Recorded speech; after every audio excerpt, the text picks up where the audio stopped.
New at 11 tonight, two would-be customers are very upset that local Apple stores refused to sell them products after hearing them speak a foreign language. Channel 2's Amy Napier-Viteri is live in Alpharetta with why Apple is saying that it had to turn them away. Amy. Justin, I spoke with two people, both of them U.S. citizens, who say they went to two different Metro Atlanta Apple stores, including the one here at North Point Mall. They say employees turned them away from buying iPads and iPhones after hearing them speak in Farsi. Apple says they're just following company and U.S. policy.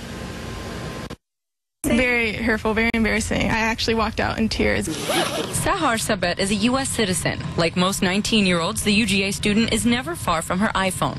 So she was surprised Thursday when an employee at the Apple store inside North Point Mall refused to sell an iPad to her and her uncle after overhearing them speaking Farsi. I'm from Iran, he said. I just can't sell this to you. Our countries have bad relations. I would say if you're trying to buy an iPhone, don't tell them anything about Iran. Zach Jafarzadeh had a similar experience at the Apple store in Perimeter Mall. He was helping a friend buy an iPhone. That friend was from Iran, living and studying here on a visa. We never talked about him going back to Iran or something like that. I mean, he was just speaking. We went with Sabet to the North Point Apple store Monday. We took this iPhone video of the same employee repeating the policy. He reiterated it always will be not to sell to anyone from Iran. A manager showed us Apple's policy. It says the exportation, sale, or supply from the U.S. to Iran of any Apple goods is strictly prohibited without authorization by the U.S. government. The manager also tells me they have to rely on customers to be honest. Discrimination, racially profiled. He didn't have any business asking me what country I was from. Jafarzadeh, who is from Virginia, says no one asked him where the phone was going. The employee only questioned his ethnicity. I feel like this is a bit of racial profiling, against Iranians, and I'm appalled.